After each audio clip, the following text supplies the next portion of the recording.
A woman's body was discovered in her own house.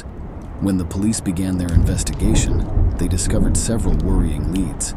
The more they investigated the case, the stranger and more terrifying the information became.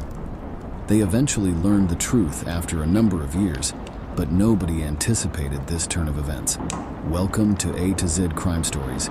Before we start, don't forget to like this video and subscribe for more.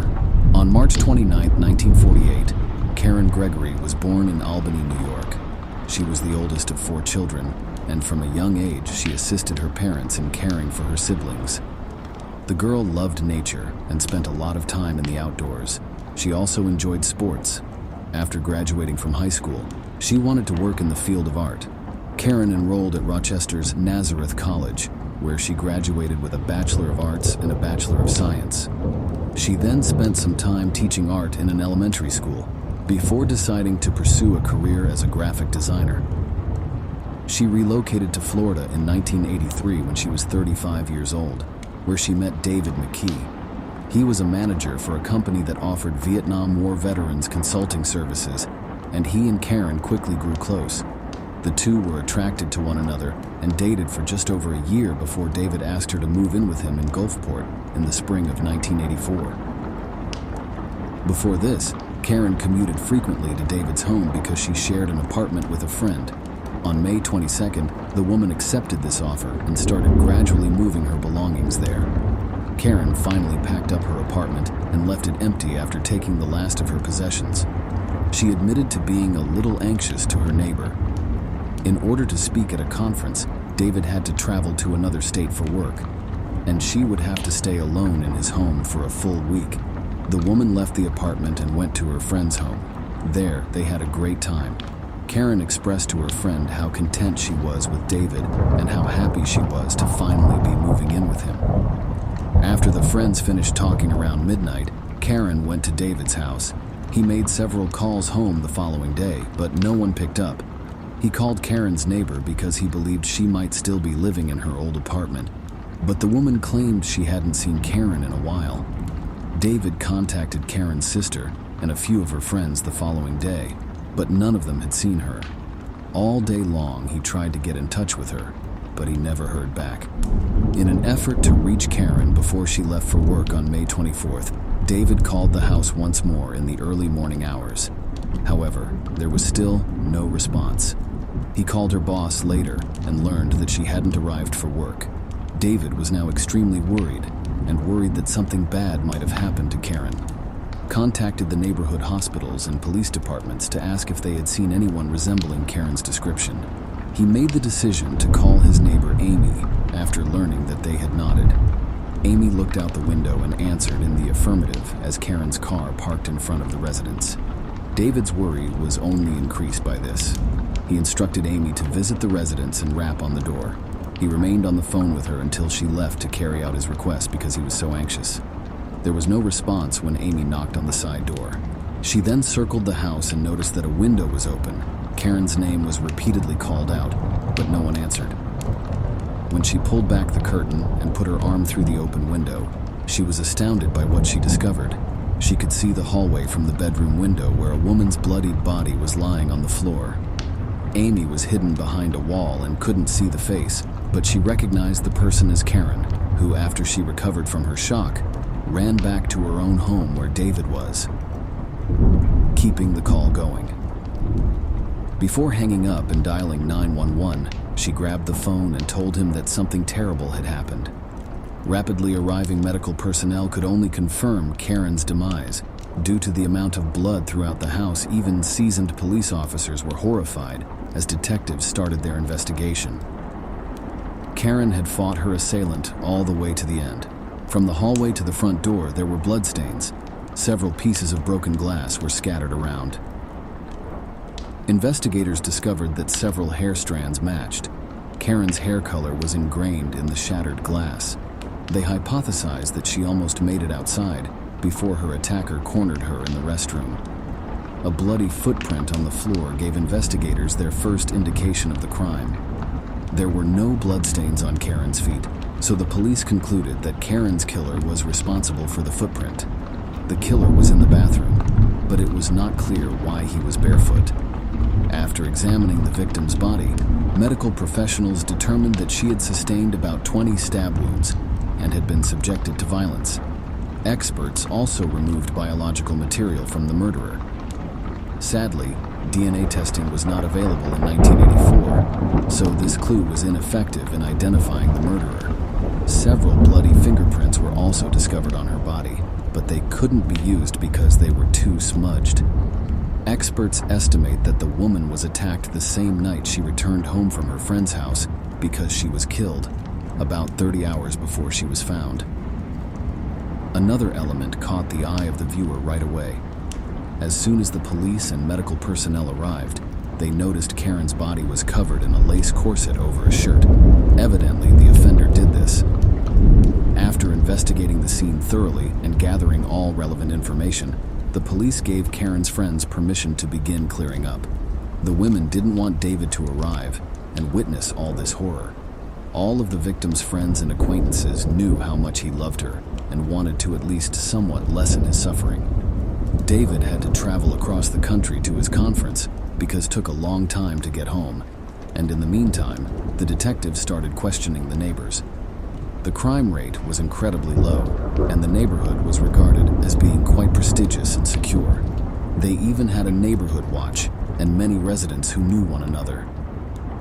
When neighbors keep an eye on the peace and notify the police of any suspicious activity, they are in agreement. The neighborhood watch did not carry out its duties in this instance, though. Detectives learned that 16 locals were attacked on May 23rd at 1:15 a.m. None of them called the police after hearing a piercing female scream because they all claimed that the scream quickly stopped, and they did not get the impression that anyone might be in danger. Even the neighborhood watch leader, who practically lived across from the victim, did not think it was necessary to call the police. He heard a muffled scream while working on his motorcycle in the garage and listening to the radio. The man left the garage and walked down the street without seeing anything odd before coming back. On the morning of May 23rd, a neighbor who lived across from David made an intriguing observation. She noticed that his front door was open, and that night she also heard a scream, but she didn't connect the two. One specific element of her account stood out. The door was lit when the police responded to the call. Given that the body had been in the residence for about 30 hours, the perpetrator might have tried to hide his tracks by returning and shutting the door. Notably, none of the notable properties displayed any indications of forced entry. Doors. Despite the fact that there were no indications of forced entry, detectives theorized that the perpetrator might have entered through the back window. Karen either knew the killer and let him in herself, or she left it open the entire night.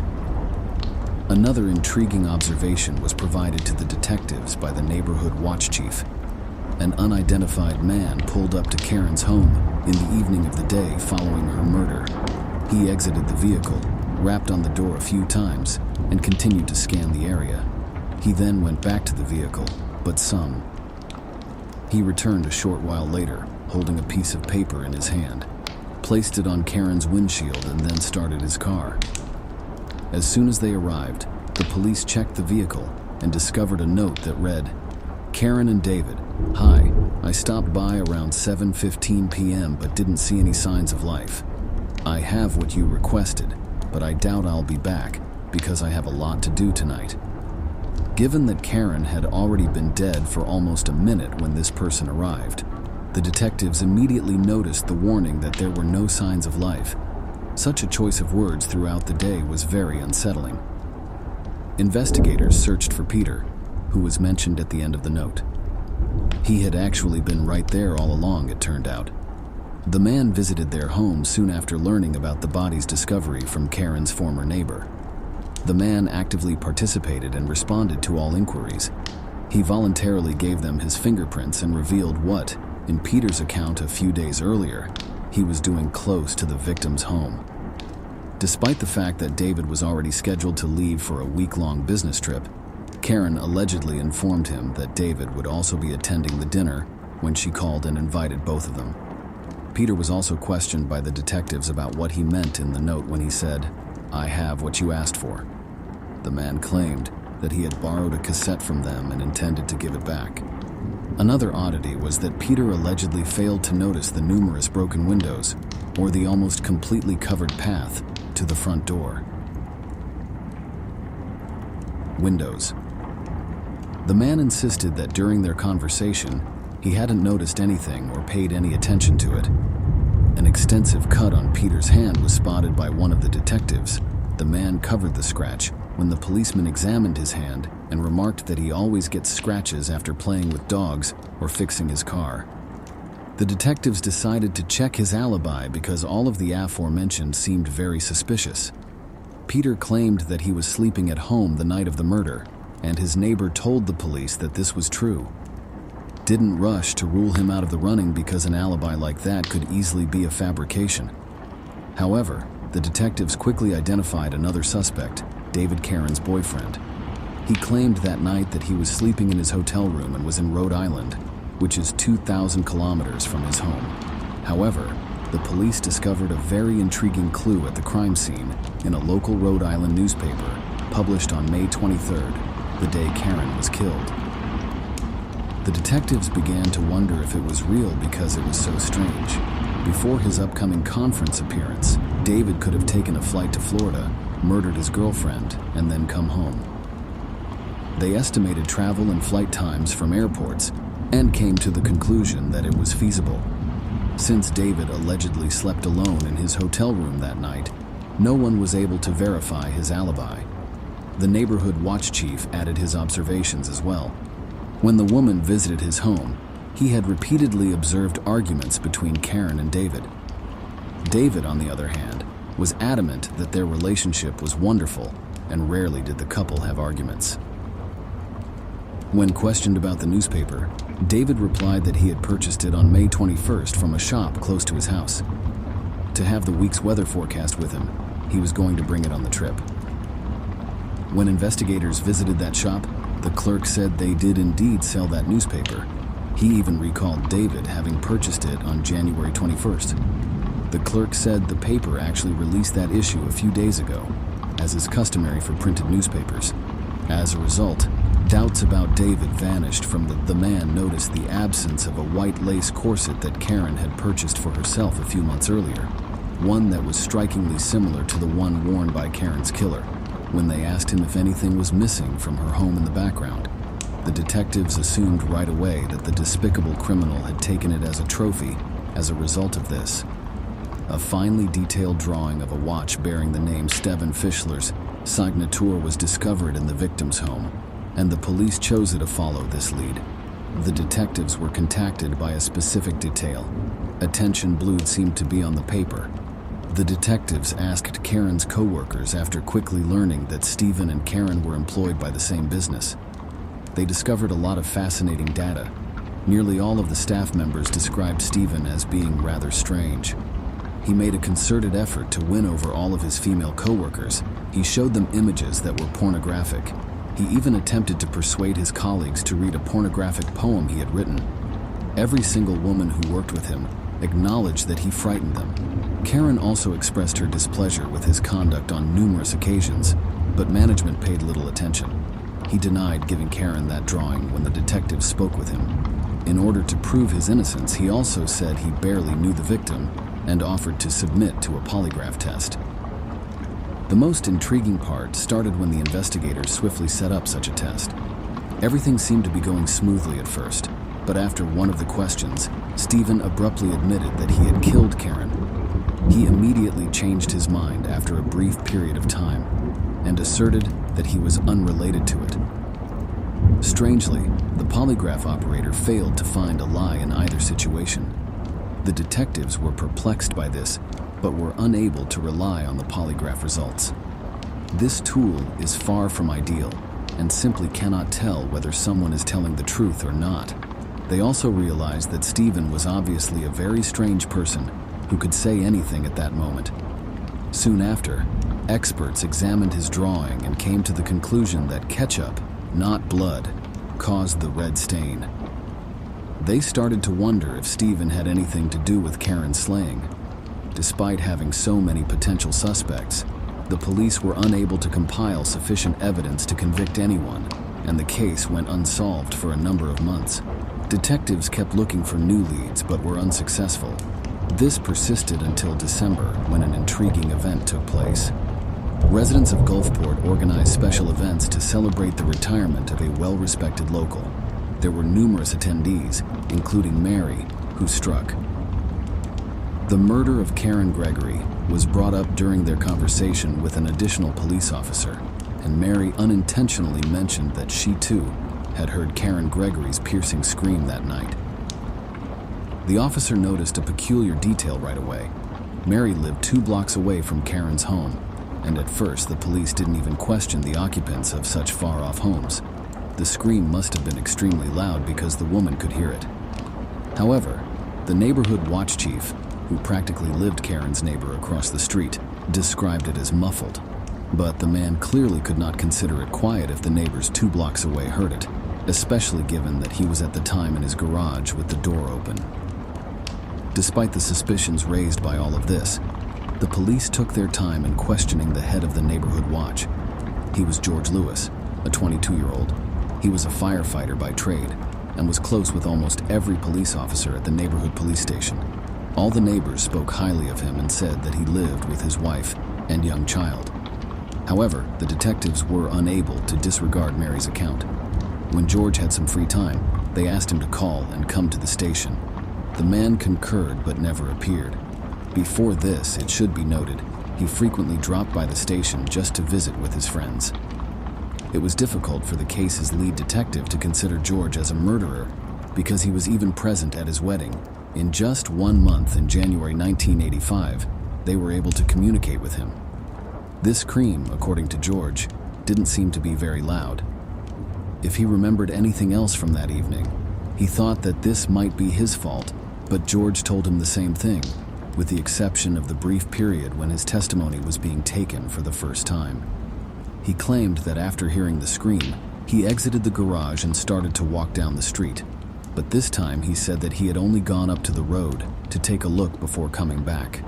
This discrepancy in the testimonies did not seem significant given the length of time that had passed since then. Nevertheless, the police wanted to make sure he was telling the truth, so they offered to have him take a polygraph test. To their surprise, George agreed but did not share it with anyone. The man later confessed to concealing one fact from the detectives during a conversation with them. He asserted that he saw an unidentified man close to Karen's home the night she vanished. The only thing George could recall about the man was that he was tall, had red hair and a beard. Once again, the detectives questioned whether he was telling the truth. George was at a loss as to why he hadn't mentioned this man during the initial interview, but he was afraid that the man might harm his family because he knew where he lived. Despite this, the police made an effort to pursue this tip and identify the man, but they were unsuccessful. In addition, it was completely dark outside, and there were almost 30 meters between George and Karen's homes. George insisted on his account, so the police reenacted the events of that day, despite the detectives' claims that the man could see the color of another person's hair in such circumstances. At night, he approached George and asked him to describe the man standing 30 meters away. Since he was blind, the detectives were even more skeptical of what he was saying. Nevertheless, they strolled the neighborhood and questioned the populace. "Have you seen a suspicious man with red hair who might wander the streets at night?" Several women admitted, to their surprise, that they had occasionally seen a man looking into their windows while it was dark. None of them were able to make out the man's face, but one woman did, and he resembled George Lewis a lot, in her opinion. She wasn't completely sure because it was pitch black outside, and the man bolted for the door. Although George acknowledged that he occasionally peered into his neighbors' windows, he insisted that he did so only to ensure their safety. As the leader of the neighborhood watch, he claimed he was only checking to see if everything was all right with them because he was responsible for the neighborhood's security. However, all of this did was fuel suspicions against him. George consented to and in March 1985, he changed his story once more during the second polygraph examination. He acknowledged that he saw the man in front of Karen's house, that he spoke to him, and that the man threatened to kill him if he revealed who he was to anyone. Once more, the polygraph examiner picked up on a lie, So the investigator directly questioned George. Did he kill Karen Gregory? The man responded negatively, and his assertions were again regarded as false. The detectives then decided to speak with George's wife, who informed them that she had awakened that night from piercing cry and was extremely terrified. Her husband was nowhere to be found when she searched the house and went to the garage, where the light was also off. After that, the woman went back home and waited in the kitchen for her husband, who didn't show up for another 30 minutes. The detectives also made the decision to investigate George's past. They spoke with his ex-wife, who revealed that while George appeared to be kind, caring, and responsible, in actuality he was extremely aggressive and frequently raised his hand to her during arguments. He even choked, she continued. Afterward, the investigators occasionally spoke with George's close friends, who also provided some intriguing details about the months prior to the murder, when Karen wasn't yet living with him, but still paid him visits on occasion. The detectives discovered that George occasionally engaged in orgies and mentioned that he wanted Karen to join them. He also discovered that he told his friends that he liked her. The police also discovered that George had a secret in the summer of 1984 during these conversations with his friends. He had an affair with a young lady who lived a few houses away. They talked to her and discovered additional information. The girl acknowledged that George gave her a white lace corset for her 17th birthday.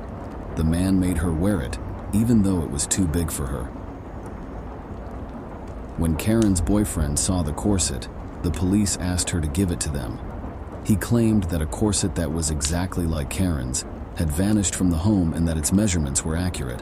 The first concrete evidence against George came from this, but after taking a footprint from him and sending it to FBI specialists for comparison with the footprint discovered on Karen's home's bathroom floor, the detectives dug even deeper. The results eventually returned with a perfect match. When George was summoned back to the police station in March 1986, the detectives repeatedly questioned him about whether he had been at Karen's home on the night of the murder. Up until the detective informed him of the examination's findings, the man maintained his denial. George kept denying everything for the next few minutes, but then he changed his story and told the police that he saw a red-haired man near Karen's house, ran inside, and discovered that everything was covered in blood and that Karen was lying in the hallway with a cut to her throat.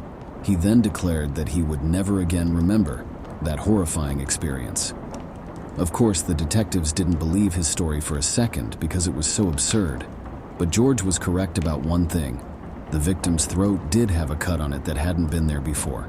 Even if his story was true, he wouldn't have been able to see the cut because there was so much blood on Karen's body if it had been made public. At least skilled medical professionals couldn't see it until the blood had been removed. This meant that unless George was the murderer, he could not have known about the cut. It took everything mentioned above for authorities to apprehend the man. His detention occurred on March 15th. He might have received the death penalty for what he did almost 2 years after the Florida murder. Although they did not share the police's conviction that George was the murderer, George's close friends and his co-workers in the fire department still thought highly of him and made every effort to assist him. These people mortgaged their homes and even donated a portion of their pay to George's wife and child, in addition to raising $300,000 for bail on his behalf. George was consequently freed in late December. He continued to reside in his home for an additional 6 months, while the trial went on until June 4th, 1987. George's attorneys insisted that the man hadn't killed anyone and hadn't altered his account of what happened when speaking with the police.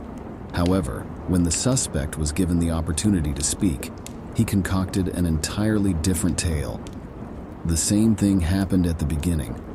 He spotted a man close to Karen's house, ran inside, and discovered her body. George was extremely ill after visiting this website, so he ran to the bathroom and puked. This appears to be how he attempted to explain there was a clear distinction here.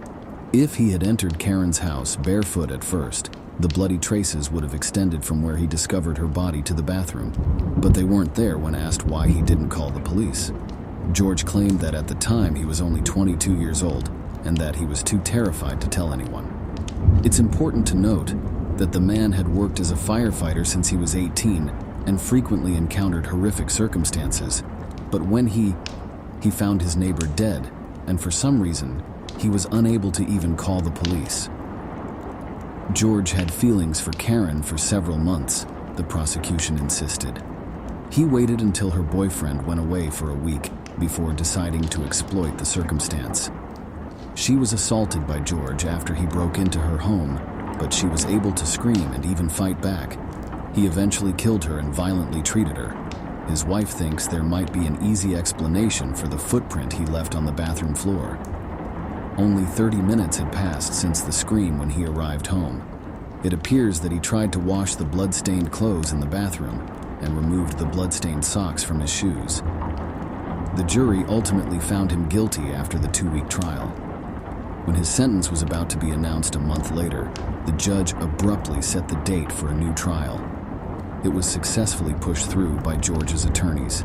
They insisted that the police had tampered with some of the evidence and that the prosecution had not been able to fully investigate.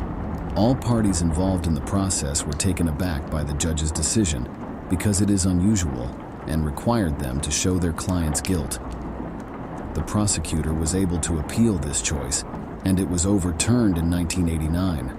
George ultimately received a life sentence. The man had no prior criminal history, so the death penalty was ruled out. Since then, George has made several attempts to appeal his sentence but has been rejected each time. Many of his friends and family members still thought he was, despite all the information and proof against him, he is innocent. 52-year-old George passed away while incarcerated in 2014. He remained adamantly innocent up until the very end, even speaking in an interview about how difficult it was to endure the punishment for a crime he did not commit. It's important to note one thing. However, none of the 16 neighbors who heard Karen scream dared to call the police. The patrol could have quickly arrived at the scene because the police station was close by their street. The detectives working on this case quickly acknowledged that Karen's life might have been saved in this situation, but it was not. Share your opinion on this story in the comments and don't forget to like it. Thanks for watching. A young woman never made it home after leaving work with plans to pick up her son and take him shopping. Her abandoned automobile was discovered 5 hours later, the door open, headlights on, and engine running, close to another town. When the truth was eventually revealed, the police launched a search, and the case quickly took a very unexpected turn. Even seasoned investigators were taken aback. They had not anticipated finding the truth in the manner that they did, nor did they anticipate such a resolution. Welcome to A to Z Crime Stories. Before we start, don't forget to like this video and subscribe for more. On October 27, 1972, in the American city of Decatur, Illinois, Karen Slover was born. She met Michael Slover, her future husband, at Richland Community College after graduating from high school. Their son Colton was born less than a year after they were married in 1992, following their time in college. The pair had to put in a lot of work to provide for their child's needs, as well as their own. Karen had to return to work a few days after giving birth because of this. Michael spent the most of his working days with his parents, who had volunteered to look after the child. Karen worked at a number of different places over the ensuing years before settling on the local newspaper. Worked in the advertising division, was able to rapidly establish a rapport with the team, and was generally happy with her position. The pair's relationship started to go south a few years after the birth of their son. Karen told acquaintances that Michael would frequently lose his cool and strike her when they were arguing. She chose to seek for divorce as a result, and the court granted her custody of Colton. Nevertheless, her pay from the newspaper did not allow her to employ a babysitter for her child. Thus, she was unable to do so. The parents of Michael consented to go on, covering for her at work while she was with him. She started dating David Swan after the divorce. The two of them lived apart, but they were in regular contact. In 1996, when her kid was 3 years old, Swan and her son got along well and had no significant issues in their connection. Karen started to consider relocating to a different location and attempting a career as a model. She began searching for positions that would suit her needs, and shortly after, she got an invitation from a significant modeling agency in Georgia. The relocation had been much anticipated by her. But on September 27th, she worked at the editorial office until the very last minute to save money for her first date with her son. At approximately 5 o'clock in the evening, Karen told her coworkers that she would be picking up Colton from his grandparents and taking him to the mall. Karen never picked up her son that evening, despite the woman's plans to attend her acquaintance's wedding and her desire to purchase a suitable attire. The woman went gone for several hours at this point. She didn't get in touch with roughly 10 p.m. That evening, a patrolman in the vicinity of Champaign, Illinois, saw a suspicious-looking vehicle parked on the shoulder of Highway 72. The headlights were on, the engine was running, and the driver's door was open. When the police got closer, he saw that no one was inside the car or in the vicinity, contrary to his first assumption that the driver was attempting to address the car's issues. The cops discovered Karen's documents in a woman's purse inside the vehicle, a box of food from a cafe, and a half-eaten chocolate bar. Everything suggested that the woman had just gotten out of the car and was going to be back any moment, but she was nowhere to be seen. When the police looked up the license plates on the vehicle, they discovered David Swan was the owner. When he got in touch with him, he found out that Karen had borrowed the man's car while hers was being fixed. According to him, the mother was scheduled to pick up her son from her grandparents that evening. So as the automobile was being brought to the police station, investigators went to their house. Police station, where it was examined more thoroughly by the forensic specialists. The woman was scheduled to arrive soon after work, according to the parents of Karen's ex-husband, but she didn't show up at all during the day. There was still Colton, and his mother could not have abandoned him. The police started to think that the automobile theft did not go through as planned, or that the woman might have been taken. The placement of the car was determined to be inconsistent with the events of that evening, which was observed by detectives right away. Karen went to her after leaving the office. Before heading to the store, Osmond used to live with his parents. She had the wisdom to find her automobile about 60 kilometers away. This implied that a criminal might have placed the car there in an attempt to confound authorities. The woman herself had to pick up her kid and get ready for a wedding that was scheduled for the following day, so she could not have ended up close to another city. As experts searched the vehicle for any traces, such fingerprints, police chose to speak with staff members at shops, salons, and hair salons. Prescience.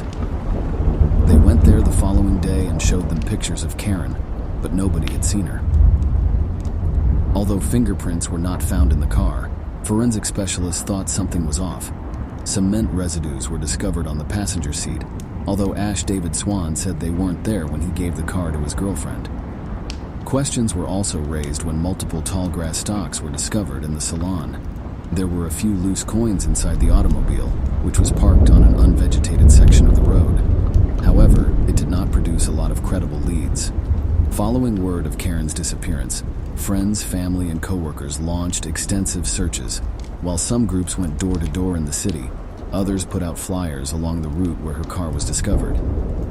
The women worked for a newspaper, and the management offered a prize of $10,000 for information leading to her location. However, as of October 1st, none of this worked. After receiving a worrisome call, fishermen observed the 50-kilometer from Decatur, on the coast of Lake Shelbyville, is a waste bag. They opted to carry it with them to dispose of later because they thought it odd that someone had left trash in such an abandoned area. The men soon discovered, though, that it was far from trash. The fishermen made the decision to examine the contents of the bag because it was heavy and well sealed with tape. The sight of a woman's head inside startled them. The moment the investigators realized that Karen might be the victim, they asked to see her dental records, prove her identity. Their suspicions were validated. The head really belonged to her. As this was going on, divers and police combed the water, quickly discovering multiple other bags containing additional portions of Karen's body. Medical professionals determined that the woman died from 7 gunshot wounds. Following the unidentified perpetrator's dismemberment of her body, possibly with a gasoline saw. Her body was placed in bags with an extra chunk of concrete added for weight. Investigators surmised that the murderer hurled the pieces from a lakeside bridge. They even discovered prints on the railings, but these fragments were insufficient for a comparative analysis. Even after a few more packages turned up and washed up on the coast in the days that followed, the authorities were still unable to locate every portion of the victim's body. Investigators deduced that the person who killed Karen was probably someone who knew the victim well and harbored hatred for her, given the ferocity of her murder. This clarified why the offender used 7 shots in all. Because of this, they started searching her close friends and acquaintances for potential possibilities. Detectives were informed by the woman's friends that her ex-husband had threatened and occasionally physically assaulted Karen during their disagreements. The detectives chose to question him. After this immediately raised concerns. Michael claimed to have spent the entire day at his 3 jobs as a bar bouncer, a karate instructor, and a security guard at a supermarket store. The man left the business after his shift. He worked out at the gym right away at around 3 o'clock in the afternoon. He then went home, showered, and headed straight out to work at the bar. Upon thorough investigation, the man's account was found to be credible, and his alibi held up for the entire day. Michael was seen by many at all 3 of his jobs, and the investigator even noted the precise moment when Karen left work and her car was discovered. This gave Michael a strong alibi for the whole day and eliminated him from the investigation. As that happened, everything became a lot more intriguing. It was discovered that David Swan had been arrested for violence in the past and had also pretended to be a police officer. In addition, the man's mental health issues resulted in his being admitted to a mental health facility following the disappearance of his fiancée. He took an active part in the hunt and never passed up the chance to speak with reporters and do interviews. The police saw this as a little suspect action, as David attempted to draw as much attention to himself as potential. They surmised that the man was attempting to avoid being suspected, which is common when the murderer is a close relative of the victim. This individual may be the most involved in the media, urging the authorities to apprehend the offender and maintaining a central position during the entire inquiry. David also gave false information to his acquaintances on his relationship with Karen.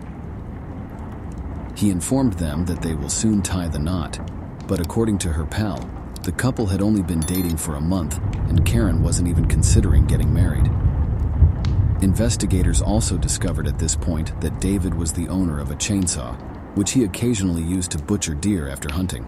Considering that Karen's body was mutilated in a like fashion, this served to confirm suspicions against him. Apart from that, the man had a gun the same caliber that was used to murder the deceased, but the biggest problem was that he had an alibi for the night the woman vanished. David was scheduled to serve as a chauffeur at his friend's wedding, but he arrived significantly late.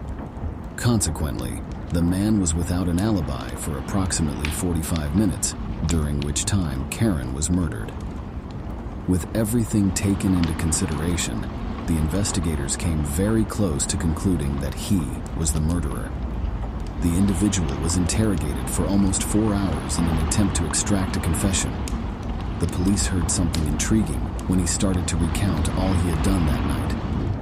After David claimed to have taken money out of an ATM, the detectives asked to see footage from the device's camera right away. They were shocked to learn that this narrative was true. David did take out a cash withdrawal at the time to complete his alibi. Immediately, all suspicions were removed from the man since he was physically unable to kill Karen and drive the car to another city. The detectives had very much ran out of leads by this point. One additional action that might eventually lead them to the murderer was taken. In the city proper, tall grass like the kind in Karen's car was frequently discovered abandoned or on outskirts parcels of land. It was continuously cut down as mandated by law. The police spoke with locals as they strolled about the city's periphery, urging them to report any unusual activity they may have noticed. In an attempt to identify further suspects, the investigators persisted in questioning Karen's friends and family. It was revealed to them that the woman's relationship with her ex-mother-in-law had not always been cordial. Even though her grandson had a mother of his own, Jeanette Slover was quite close to him and did not want to part with him. The oddest revelation was still to come. Jeanette appeared to view Colton as her own child rather than her grandchild, and Karen occasionally had to physically remove him from their home. After learning that Jeanette had periodically given Colton the runaround, the police decided to re-interview Slover and get a closer look at her. Jeanette stated that she had spent the entire day at home with her grandson, and that when Karen failed to arrive at the scheduled time, she attempted to contact her on their home phone. Moment, but the woman chose not to respond. After requesting call logs from their residents, the authorities discovered that Slover had never spoken to Karen on that particular day.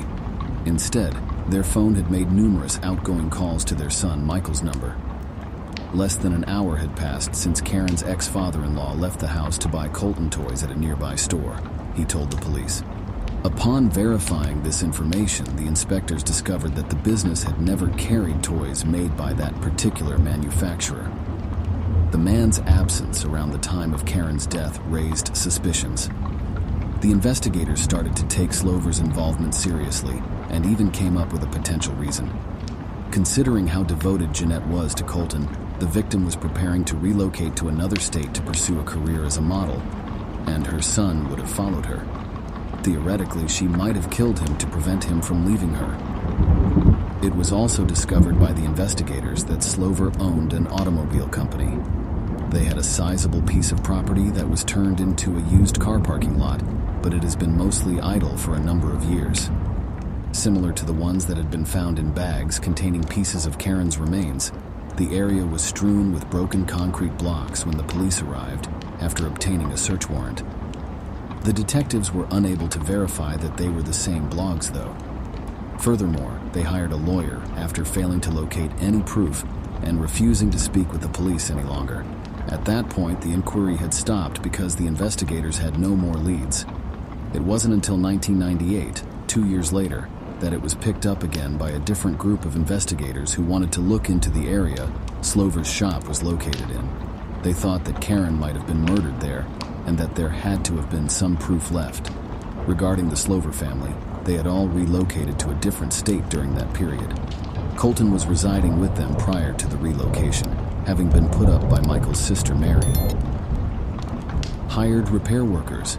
This worried corporations, but cops demanded proof. In 1998, forensic experts and military installation authorities assisted investigators in their second hunt. They needed as many personnel as possible to cover every square inch in 6 months. They inspected each stone's top layer for blood before fruiting. Karen wore rivets and a button in her jeans on murder day. After that, she found another blouse button. This supported the police's argument that the woman's body was sliced and stored on business property. While their daughter Mary watched Colton, investigators suspected Jeanette and her husband. Jeanette shot Karen directly when she picked up her son. Karen and her husband brought her body to their shop, but not the buttons. The police determined Karen's ex-husband cut the lawn the night of the murder after talking to every neighbor. Only the investigators' version was supported. Jeanette and her husband drove Karen's car into beautiful grass from the city. Michael knew and helped his parents hide the crime. The grass inside the car may have confused investigators. Another witness told detectives the Slovers burnt something on the premises the day of the murder. They disposed of evidence this way and more. Karen's body was found in the packages with the most horrible evidence, shocking the police. Slover and a dog shed black hair on the cassette. A warrant was issued after investigators sampled the Slover's black Labrador's dog brush. Police found a complete DNA match in the brush, corroborating the family's case. Jeanette and her husband strengthened their relationship for everyone. They hurried to sleep their dog out of fear it was engaged in the crime, but it was too late.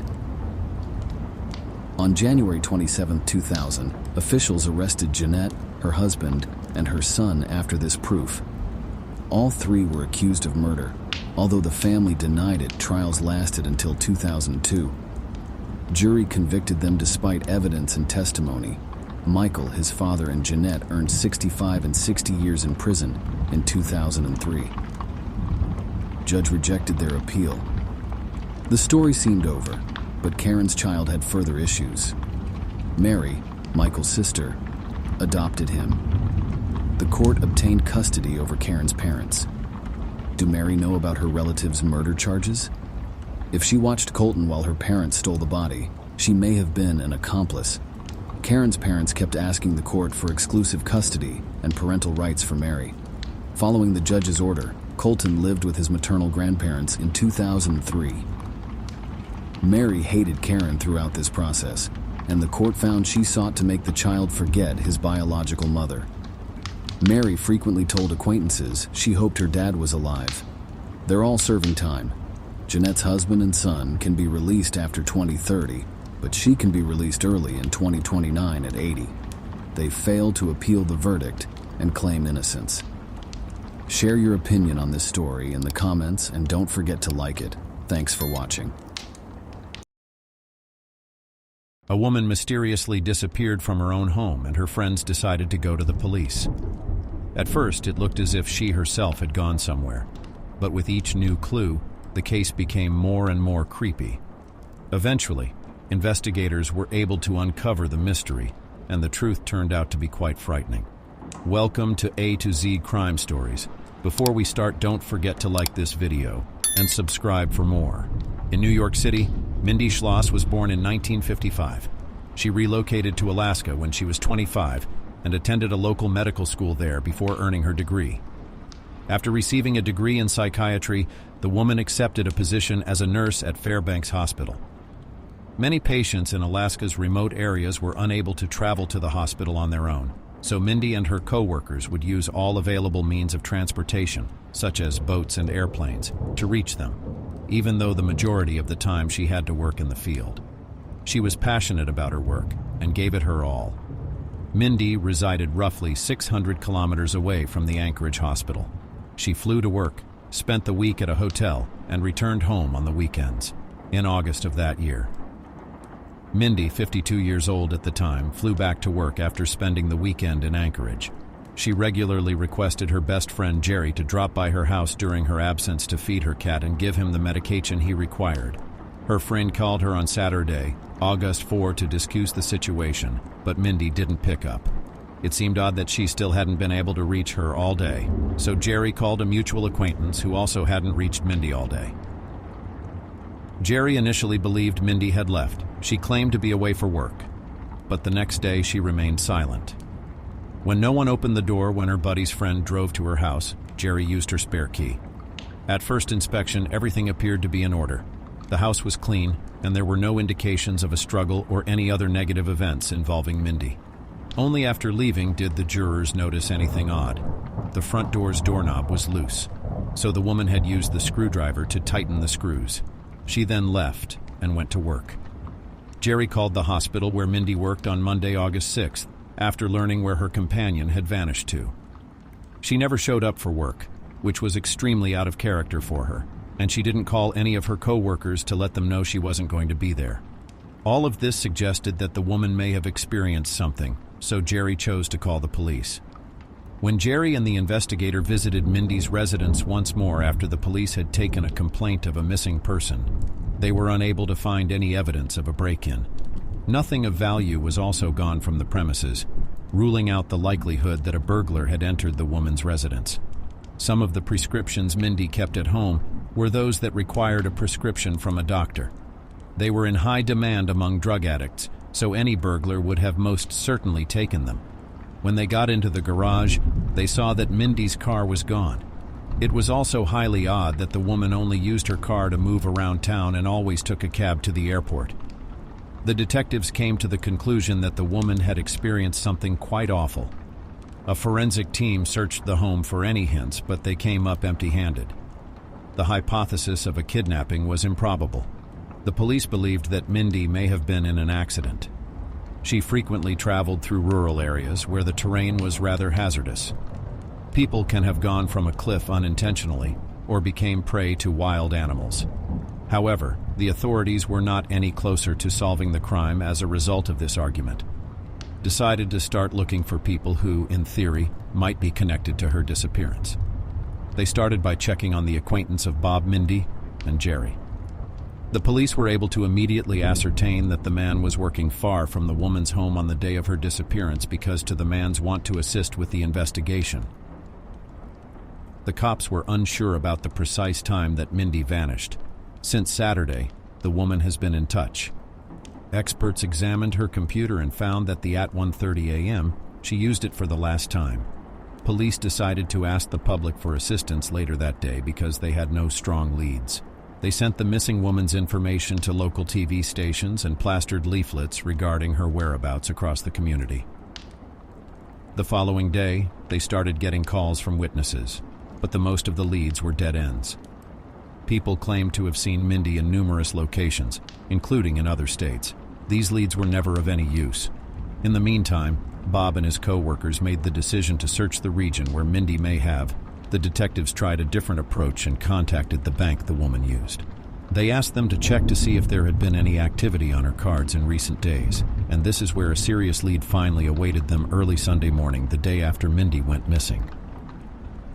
Someone had withdrawn $500 from her debit card, the maximum amount allowed, and she had been out in the country quite frequently for berries or just out for a walk. Unfortunately, the search also produced no results. The bank's ATM video footage was promptly seized by the authorities, who discovered a terrible scene. It turned out that an unidentified individual had taken the money out. They were unable to recognize him because of the scarf covering his face. Only until his face was hidden from the camera's view did he remove the bandana. The only option left to the cops was to wait until the man attempted to use some person's card. The cops received another tip in the meanwhile. They discovered through Mindy's co-workers that she was preparing to remodel her house and had at one time employed employees. She and their boss had a disagreement on the reason for the work. Later, Mindy confessed to her co-workers that she was scared of him since he behaved suspiciously when he came to her house. Police checked on the man, but it turned out that he had a plausible explanation for why the woman vanished on that particular day. Another employee who visited her home on Friday about 7 p.m. was also questioned. The man was also uninvolved and he had no memory of anything odd happening that evening. Within a short period of time, detectives had the 500 charge on Mindy's card occurred again early in the morning, but this time from a different ATM, according to a new lead bank security report. The cops knew it was the same individual after reviewing the security camera, but there was something strange on the recording. The man took the cash out and walked away, but he soon went back to the ATM. Pushing buttons as he moved around it, he eventually left once more. After contacting the bank detectives, they learned what was causing his odd behavior. This time, the police managed to find a witness who drove up to the exact same ATM when an unidentified man came out of there. According to the witness, he got on his bicycle and rode away. It was a significant lead since most people don't remember the ATM taking the card away to prevent the theft. The real owner can get it back by going to the bank with his ID. Of course, this was not an option for the criminal, so he lost access to Minnie's account forever. This time, the police managed to find a witness. Detectives chose to interrogate everyone in the Mindy area because the available information was still insufficient to draw them closer to a clue. They inquired about any peculiar occurrences or suggested any suspect neighbors.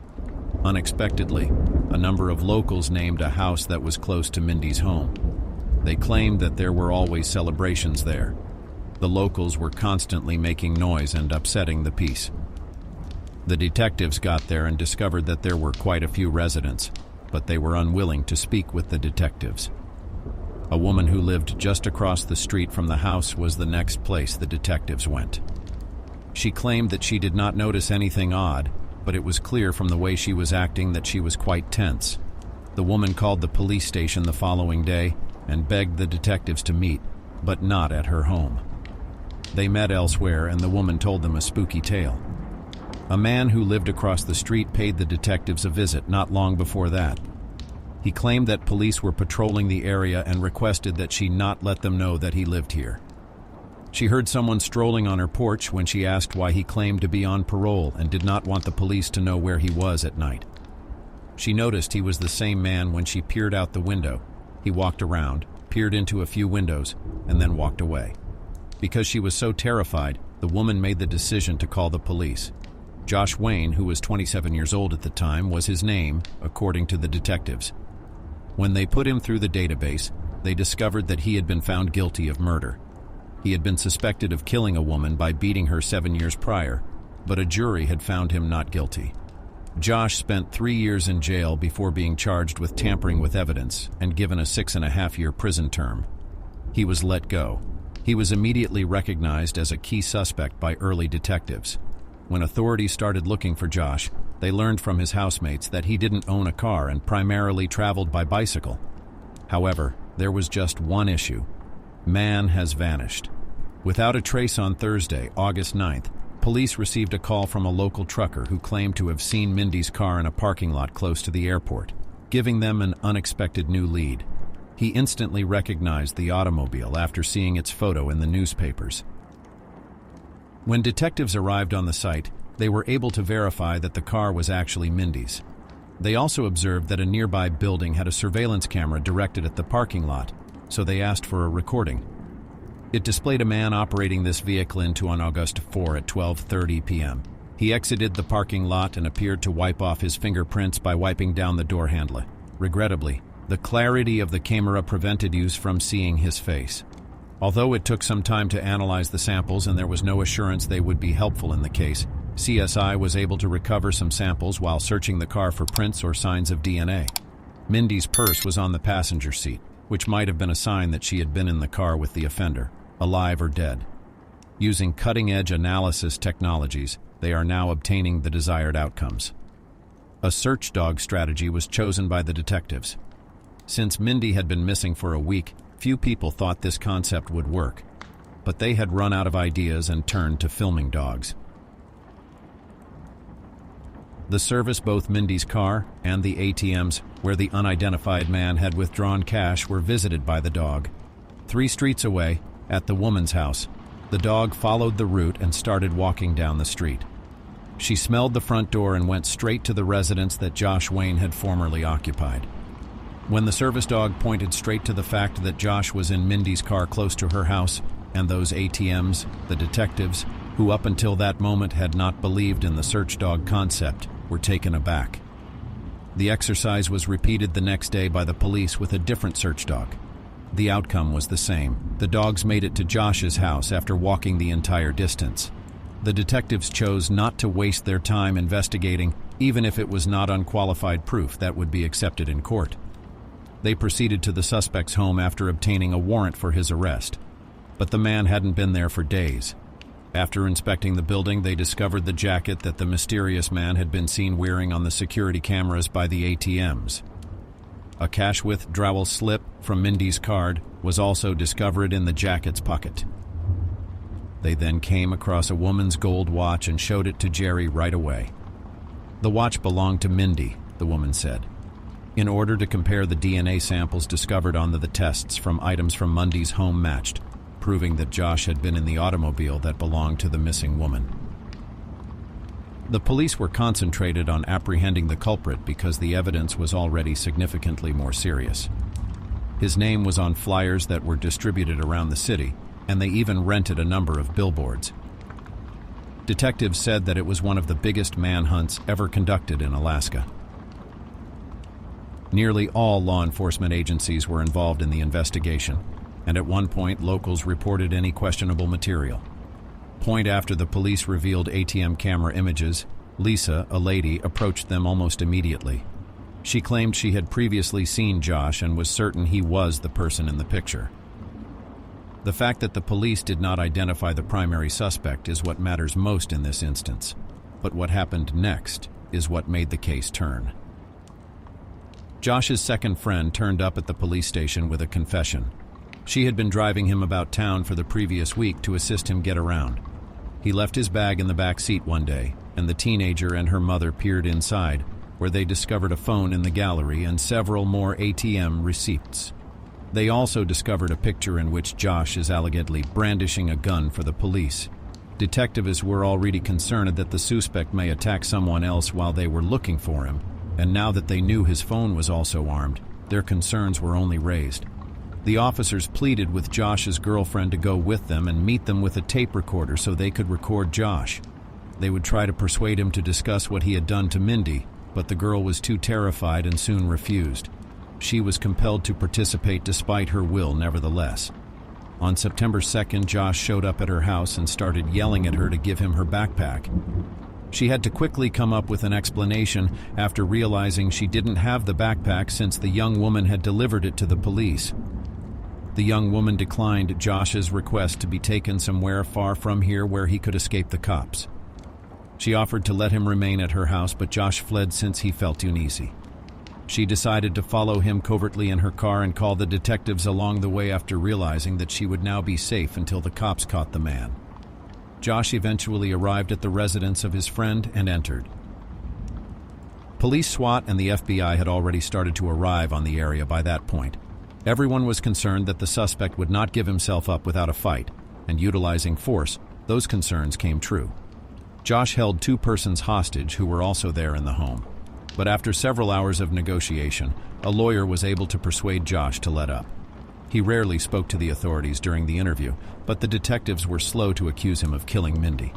Josh was only charged with swiping Mindy's bank card because at that point, they already believed the woman was most likely dead, but they couldn't prove it without her body. As a result, the FBI agent decided to get crafty. He recounted the accusations made against Josh and said they were all false. When Mindy went to the police to report the card theft, the investigator said that they had evidence that he was the one who had taken the money from someone else's card. The suspect became upset when he heard this and questioned what games they were trying to play with him. The FBI agent was ultimately persuaded by Josh's response that Mindy had been murdered, but the police still needed to locate Mindy's body in order to accuse Josh of the crime.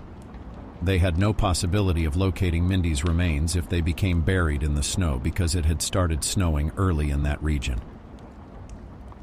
About 100 miles away from Anchorage, in the vicinity of the town of Wasilla, an electrician called the police on September 13th. He saw a woman's body in a wooded area and knew it was Mindy at once. The lab's experts verified that the deceased was in fact Mindy. The woman had been shot in the back of the head, according to the medical assessment, and her body had been burned to death. When the bullet was found, it was discovered that Josh had been captured using the same firearm that had fired the shot. The only thing left for the cops to do was to reconstruct the sequence of events that resulted in Mindy's demise. The specialists continued to search every square inch of her home for signs of Josh's presence in the interim. It was incredibly challenging to perform. They had to gather almost every hair from Mindy's home's floor and test it in the lab. Months passed, but ultimately was successful in locating a hair that belonged to Josh. The detectives now had concrete evidence that the suspect was present in the victim's home on May 18, 2008, 10 months after the murder, thanks to DNA tests that had proved this.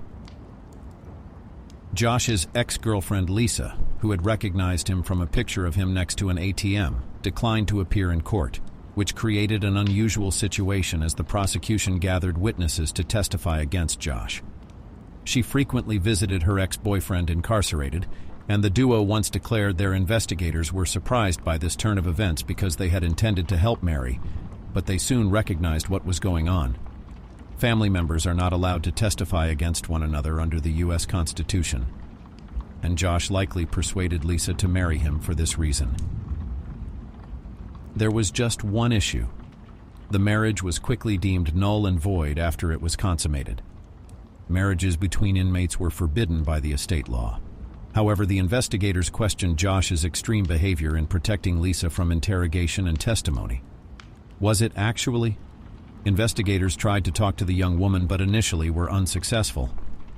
However, eventually Lisa herself contacted them and claimed that Josh confessed to her about the murder during one of her visits to the prison. According to Josh's story, there was a party at his house on Friday night, and Josh, who had no other means of support, decided to sneak into the house next. The young woman was likely aware of a lot more information. Josh flung open the door to the home and started looking around for valuables. He suddenly understood that if he continued to let Mindy live at this point, he would not be able to avoid going to jail. He seized the woman, led her to the restroom, and bound her hands since he didn't want to go back there. The criminal then went to his house to grab a gun. while also taking a few useful items to utilize in the kidnapping. He wrapped her legs in sacks and duct taped them before going back to Mindy's house. He then brought the woman to the garage, put her in his own car, and drove out of town, leaving no trail. After a half hour of driving, he pulled off in a wooded area and took Mindy off the road, where he killed her. Josh then left her home after cleaning and vacuuming the carpet. The trial didn't start until the following spring. In exchange for Josh confessing to killing Mindy and another lady 7 years prior, the prosecution agreed to drop the death penalty. Josh concurred because the goal was to resolve 2 prominent cases simultaneously. Consequently, at the reading of the sentence, he was given a prison term of 99 years without the possibility of parole. Josh sobbed, but at one point the judge called him a coward for stealing the lives of 2 ladies, which caused things to get hot. "What about the man I killed?" yelled the criminal as he leaped to his feet. Right now, before he could continue speaking, attorneys seized him and put him to quiet.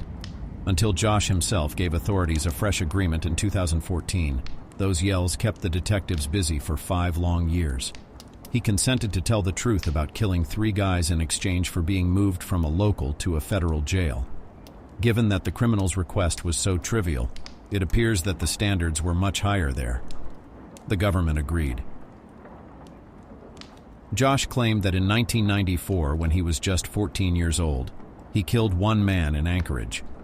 In 1999, he committed murder and killed a 3rd man. The first 2 guys had been recognized a year later. On the same day he killed the woman, but the 3rd man's name is still unknown.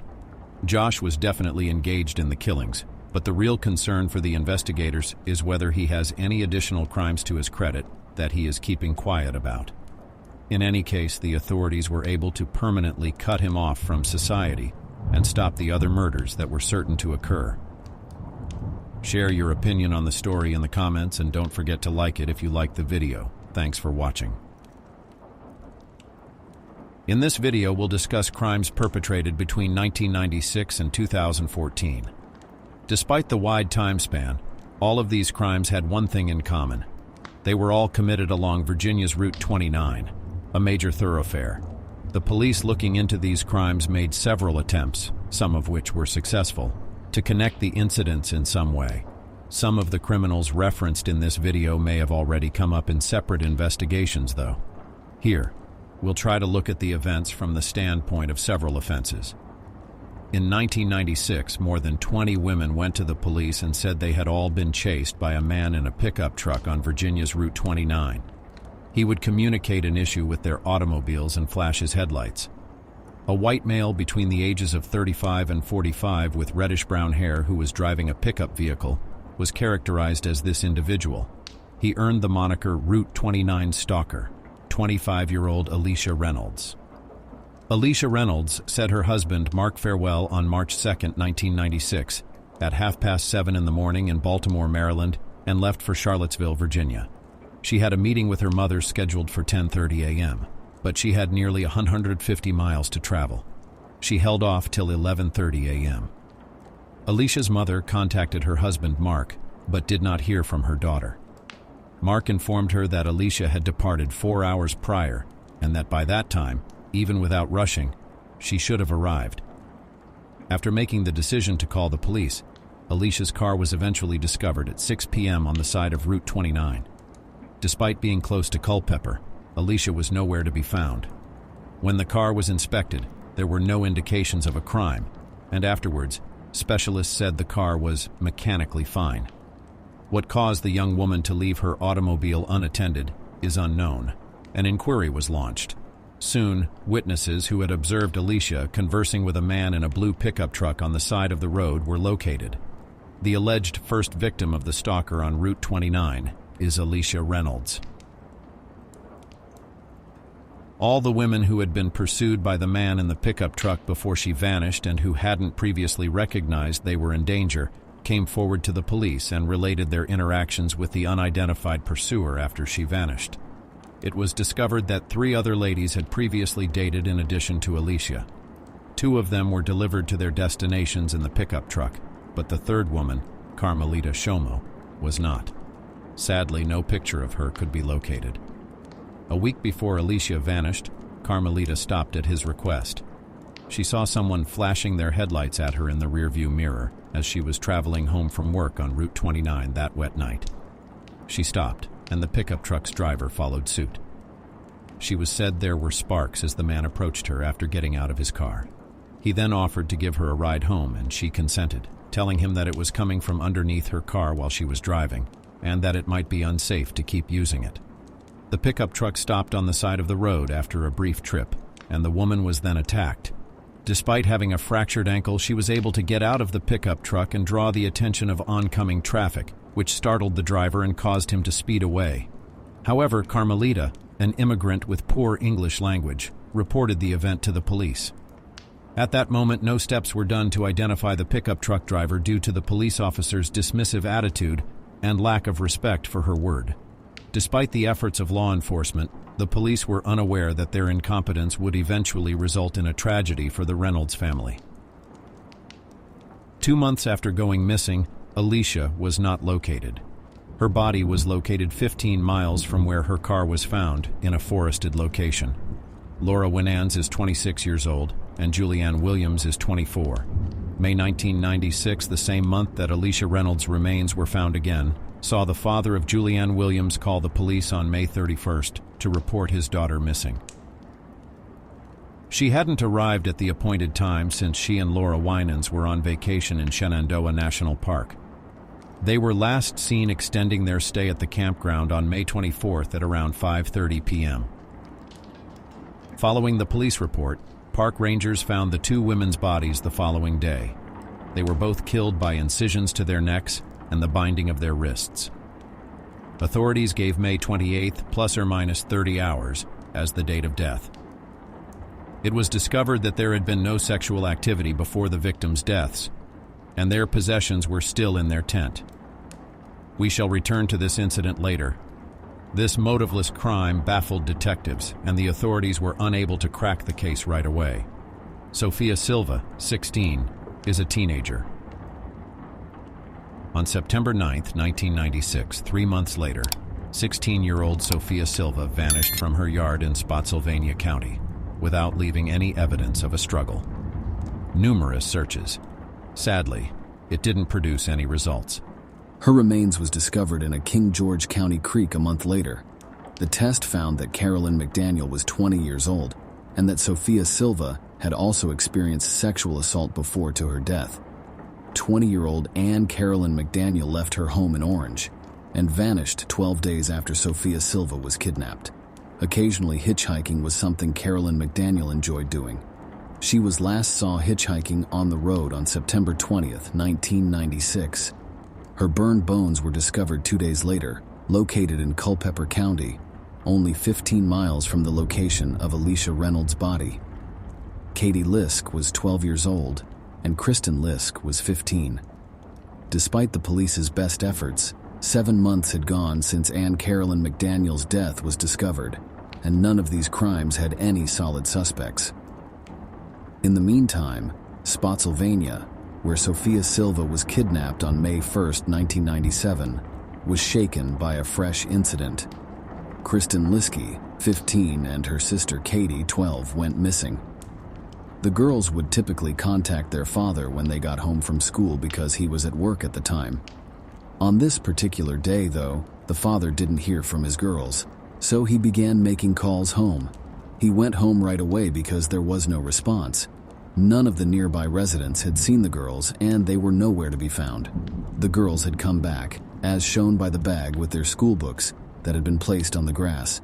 But something had transpired since I got there. In the wake of it, a police report was made, and some 1,500 people joined the hunt for the girls. Their bodies were found in the South River, 40 miles from their house, 5 days later. The test revealed that drowning was the cause of death. Strangely, the water discovered in their lungs was probably clear tap water, much like in Sophia Silva's case.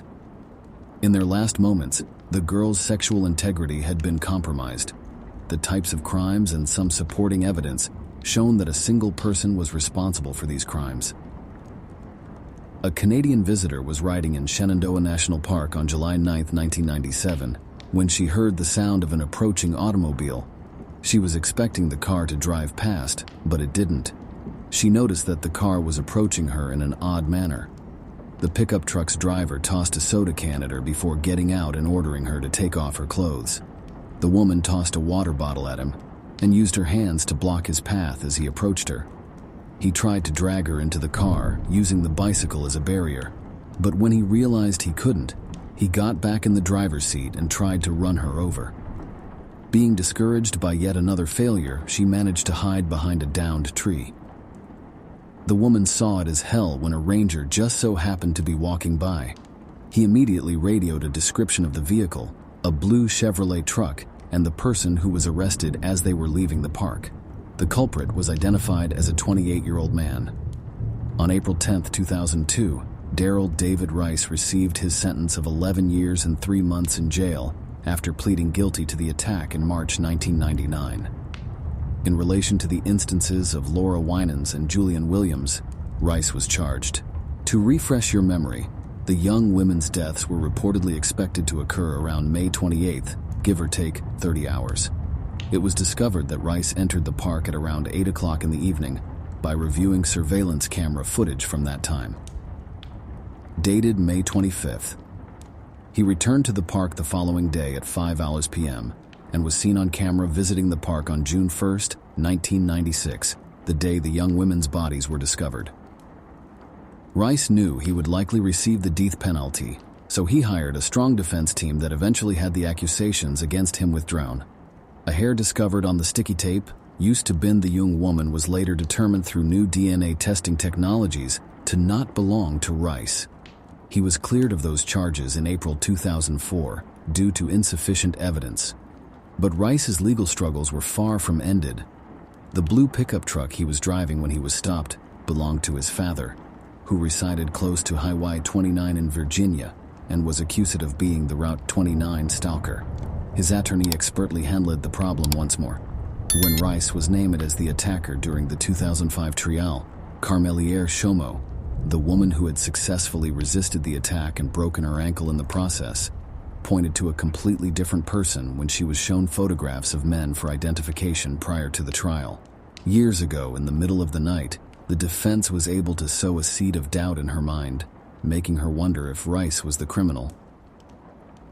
The defense team successfully exploited this uncertainty, which led to the charges being dropped. Additionally, there was no evidence linking Rice's actions to the Alicia Reynolds case, which is regarded as an incident involving the Route 29 stalker. Cases of harassment on the highway were only seized following Reynolds' disappearance.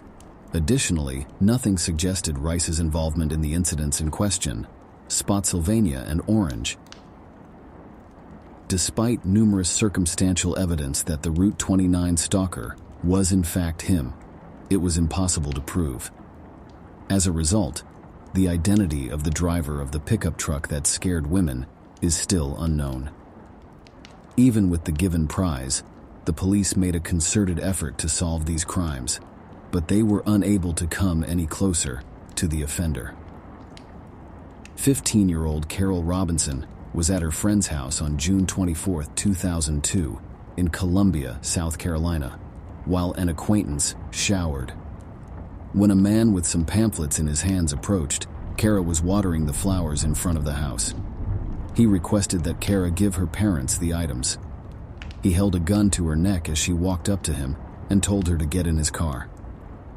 When he brought Kara to his house, she was chained and repeatedly forced to have sex while the kidnapper was fast asleep. Kara was able to free herself, make her way outside, and eventually find a police station. She had been held captive at the station for 18 hours. Everything she recollected helped the police find her abductor, but by that point, he had managed to escape. The perpetrator was identified as Richard Marc, 38, an honorable man who appeared to be just like everyone else. Marc is a former member of the military who is married and works. He had left the Navy in 1987 after being exposed to a 15-year-old girl and her 3-year-old sister, it was learned. For this offense, he was given a 3-year sentence with probation. He was captured by the police in Sarasota. Ivana made the decision to commit suicide after realizing he had no other option and was marked by a gunshot and a burst of light. It was determined that he was involved in the cases of Sophia Silva, Kristen, and Katie Lisk, after inspecting his home and comparing the available evidence. The threads on the corpses of the ladies were an exact match to the strands on his bathroom carpeting. It's unbelievable, but forensic specialists were able to locate Kristen Lisk's fingerprints in the car's trunk 5 years after the crime. DNA testing. By examining the facts, it was finally determined who killed Sophia Silva Kristen and Katie Lisk. And it was also shown that his early life had a big impact on who he would become. When Marc was 6 years old, his father Joseph was giving him a bath, and water went into his eyes, causing him to scream. Marc's father Joseph was an alcoholic, and his mother was openly having affairs with other men. Joseph was enraged by this, and the child at the time claimed that his father intended to drown him. Family members claimed that Joseph also drowned, leaving their dog's Marc right in front of him. The pattern of his subsequent crimes is thought to have been influenced by this event, drowning his prey. Additionally, he was looked into for possible connections to the incidents on Route 29 and the Alicia Reynolds case, but none were found. Reports of the Route 29 stalker ended once the witnesses were dead, and Rice was incarcerated serving his sentence. But soon after, girls started reporting it again. Started vanishing once more in Virginia in 2005. An unidentified 26-year-old woman from Fairfax, Virginia, was being carried into a wooded area after being attacked from behind on Rock Garden Drive while she was returning home on foot from a nearby store. Dark and poorly populated, it was already. She fought back vehemently and shouted, but the attacker eventually overwhelmed her around 10 p.m. He coerced her into a sexual act before starting to choke her. Thankfully, a bystander who was nearby heard the woman's cries and ran to help. The attacker made it away, and the police were able to collect a sample of his DNA. They also produced a composite sketch, but they were unable to capture him using this information right away.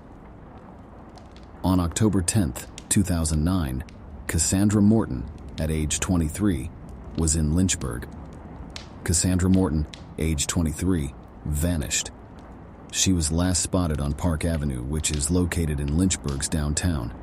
The only information the police could find when her family reported her missing was that she got into a black car with someone. Her remains were discovered 6 weeks later. Her body had been strewn with rocks by a passerby who had just passed by the last spot she had been seen. 20-year-old Morgan Dana Harrington was last seen in Lynchburg 7 days after Cassandra Morton vanished. Morgan Dana Harrington, age 20, vanished in Charlottesville, a nearby city 70 miles distant. On that terrible day, October 17, 2009, she was a student at a technological university. She and her pals went to see Metallica perform. When his opening band was on stage, she informed her friends that she would use the bathroom and then come back. Her pals were concerned because she had been gone for a while. When they called her at 8:48 p.m., she replied that she was outside the arena but was prohibited from entering due to the no re-entry rule. She also indicated that she was going home, but nobody seemed to think about how she would get there for some reason. No one can figure out why she left the arena since she never came back. She said that she needed to use the restroom, yet there are facilities inside the arena. It's still unclear how she got outside, or either it is genuinely unknown, or it is kept quiet for image purposes. Her wallet and phone were discovered the following day in a parking area close to the arena. 2 months later, on January 26, 2010, witnesses were located who had seen a young lady who resembled Morgan Harrington voting at a nearby bridge. A farmer in Albemarle County, 10 miles from the arena where the performance was held, found her bones. Later, the daughter's parents admitted that she was coerced into having a sexual encounter in the final moments of her life. Samantha Ann Clark, 19, vanished in Orange on September 13, 2010, when she was 19 years old. When Samantha left the house at 1:30 a.m. on the day of the incident, her mother Barbara was working the night shift. Her younger brother, who was 12 years old, stayed at home with her. He called his mother to let her know Samantha had left. When Barbara got home the next morning, she found her daughter's pajamas lying on the bed indicating the teenager had changed before leaving. Admonish Samantha about threats he'd heard from friends. At the time, Taylor was not connected to Samantha Clark's disappearance in any way that the police could discover. The investigation came to a halt since the phone calls were insufficient to support any charges. Age 19 for Saga Smith, 19, vanished in the same Charlottesville, 3 years after Morgan Harrington went missing there on November 20th, 2012. She informed her roommate of her plans to that particular day as she was leaving her home. No one saw her again after that. The name of the guy she was meant to meet, Eric McFadden, was discovered by the police. He admitted during questioning that he was scheduled to meet with Sage, but that it never took place because he had other matters to take care of while the police were determining their next course of action. Alexis Murphy, 17, left her home in a truck close to Lynchburg, approximately a 30-minute drive away, while McFadden departed. She and her dad had made a deal that she had never broken the rule that she had to be home by midnight.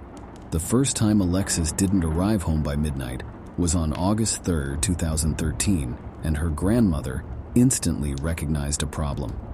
The calls went to voicemail, so they were unable to speak with Alexis on the phone. Alexis was well liked on social media and had many of friends. In an effort to locate Alexis, her parents contacted anyone who may have seen her on the day of her disappearance. This effort helped crack the case, attracted a lot of social media attention, and was featured in national news. People talked about the path Alex was scheduled to take via the notorious Route 29 from the shipment to Lynchburg. A movie theater in Charlottesville, Virginia, 40 miles from Alexis's house, and in the other direction from Lynchburg where she was headed, was where her white Nissan, which she usually traveled in, was discovered 3 days after she vanished. Although the area was cordoned off, forensic specialists could find no evidence of a crime in the car. One was made in the investigation. Surveillance footage from the Livingston Liberty gas station provided a breakthrough in the investigation. Detectives carefully reviewed the video, which was captured on Saturday, the day Alexis left her house for Lynchburg. A slim-built man who held the door open for Alexis as he entered the building caught their attention in particular. The cashier who worked that day admitted to the police that there had been a brief exchange between the man, and the cashier also clearly remembers a Daffy Duck tattoo on the man's neck and the fact that he was driving a camouflage SUV after Alexis had paid and left for her car. The man exited the petrol station first, and Alexis followed shortly after, according to further analysis of the video. However, given that she was traveling in the direction of Lynchburg, this might have been a coincidence. Another video clip of the same person was obtained by the police. It was taken by a camera at an adult business in Charlottesville 1 hour before he at the petrol station appeared. He bought a movie from the selection offered at those shops, but the key finding was that Randy Taylor was indeed the man who had made the purchase. On the night of her abduction, Samantha Clark had received a call from the same person. The whereabouts of Randy Taylor was promptly discovered by the police. Only 1.5 miles separated him from the gas station and his mobile home. A search warrant might be obtained thanks to video evidence showing Alexis Murphy and Randy Taylor interacting on the day of her disappearance. Anything that might be connected to Alexis's disappearance was taken by FBI officers. Inside the trailer, they discovered 3 items that were particularly noteworthy: black hair, a severed artificial nail, and an earring stud. In close proximity to Randy Taylor's porch, within 20 meters, they discovered a broken phone that was also taken in for inspection. Within 2 days, the outcomes showed that it was Alexis Murphy's phone. Analyses proved Randy Taylor's connection to the missing girl. The earring, nail, and hair that were discovered in his home belonged to Alexis. Alexis Murphy was still missing 11 days after she vanished, despite the fact that Randy Taylor had been taken into custody. When Taylor arrived at the courthouse, he was accused of kidnapping. Taylor began to speak when he recognized that the police were looking for information that would implicate him in both the kidnapping and the death of the missing young woman. However, his statement was now what everyone knew. He said that day Alexis was in his trailer as expected, but she wasn't there by herself. She was there with a black man named Damian Bradley who had dreadlocks. The authorities found evidence that Alexis and Damian Bradley had indeed interacted online and met in person. They visited Taylor's trailer, according to Taylor, to sell plants they were growing, and they had a beer. Taylor utilized a physical struggle between Alexis and her friend at some time to explain why Alexis's DNA was found in the police investigated Damian Bradley's alibi and discovered that he was in another state at the time. It seemed as though Taylor was merely attempting to place the responsibility elsewhere. In the meantime, FBI officers went back to the trailer for another push, and it worked. They discovered Taylor's t-shirt, which was worn the day Alexis vanished, and was now wrinkled below the couch. Eyelashes and hair extensions that are frequently used as extensions were wrapped within. After inspection, it was discovered that the eyelashes and hair were. These pieces of evidence were sufficient to accuse Randy Taylor of both the kidnapping and the murder of Alexis Murphy on May 8, 2014. Randy Taylor was given 2 consecutive life sentences in July after being found guilty on all counts. Taylor said he would divulge the whereabouts of Alexis's body if his 2 life sentences were lowered to 20 years in prison in response to Alexis's family, eliminating any remaining concerns regarding his role in the young woman's abduction. Declared that they would not engage in negotiations and would never give Taylor the chance to escape and hurt someone else. Before Alexis Murphy's family had any prospect of being able to say goodbye to her, nearly 6 hard years had gone. Human remains were found on private land on December 3, 2020, and on February 5, 2021, it was determined that the bones belonged to Alexis Murphy. Although Taylor was said to have disclosed the location of the remains, no agreements were made with him, and his sentence is still in place. It's important to note that Samantha Clark's case, who aired in 2010 and was tied to Taylor, was reclassified on January 15, 2021, and is now being handled as a homicide investigation. On September 13, 2014, Hannah Graham, an 18-year-old student, vanished from Charlottesville. She was last seen in the early hours of the morning at a mall. Extensive searches involving more than 1,000 volunteers were carried out a week after Hannah vanished, but she was not discovered. She was seen on surveillance video and the police found it. Jesse Matthew, 32, was recognized as the individual seen with Hannah in the video recordings. His flat was searched, but he wasn't taken into custody. He was named as a suspect in Hannah Graham's kidnapping 4 days after that. When a warrant was issued for Matthew's arrest, he had already left. The following day, he was captured in Galveston, Texas. He was thought to be planning to flee the nation and travel to Mexico. On September 29, 2014, it was revealed that information gathered during Morgan Harrington's case linked Jesse Matthew to her death. Remains were discovered in Albemarle County on October 18, 2014, and they were eventually recognized as Hannah Graham's.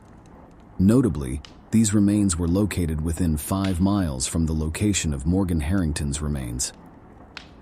Matthew was charged with Hannah Graham's kidnapping on February 10, 2015, and on September 15 of that same year, he was also charged in connection with the Morgan Harrington case.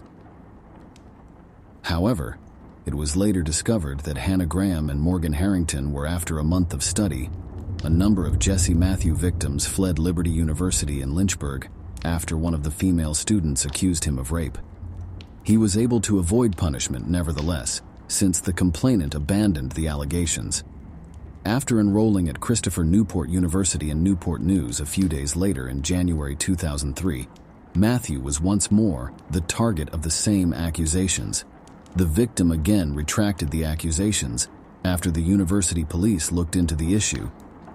Matthew, from January 15 to October 15 of 2003, I attended Newport University. There were 2 missing ladies during this time. The fate of Without a Trace and their locations are still unknown. No evidence linking Matthew to their cases or the Cassandra Morton case was discovered, despite the police's investigation into any possible connections between their disappearances and Matthew. With this knowledge, there is only one question that can be asked. If the police had done their job properly, and both colleges where the complaints were made, at least 2 lives would have been saved if Matthew had persevered in the cases without worrying about damaging their image. In Charlottesville, Matthew started working as a cab driver in 2005. It's important to note that in the same year, a woman traveling home from work in Fairfax was attacked. In the Fairfax case, Jesse Matthew was charged with 3 counts of kidnapping, and the police were able to get a DNA sample from the culprit at the time, which has since been found to match Jesse Matthews' DNA. First off, he was found guilty on all 3 counts and given a life sentence for each one on October 2, 2015. In addition to the 3 life sentences he has previously been given as of this writing, in the instances of Alicia Reynolds and Morgan Harrington, he was sentenced to 4 further life terms for each of those crimes on March 2, 2016.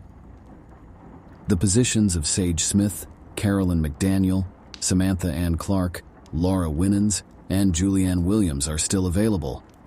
It is challenging when you look at these faces.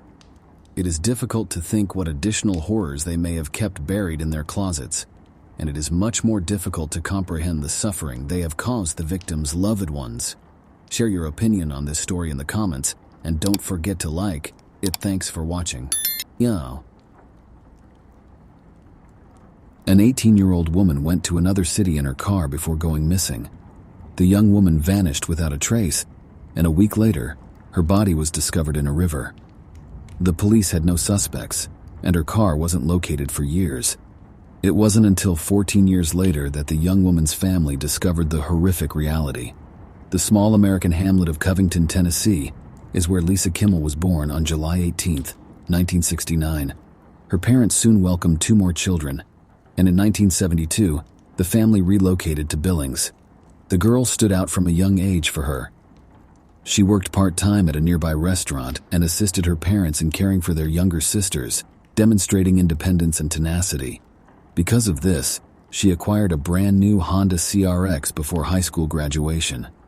Little Miss, as she was frequently referred to by her parents and sisters, was added to the young woman's license plate, and this plate would play an important part in the overall plot.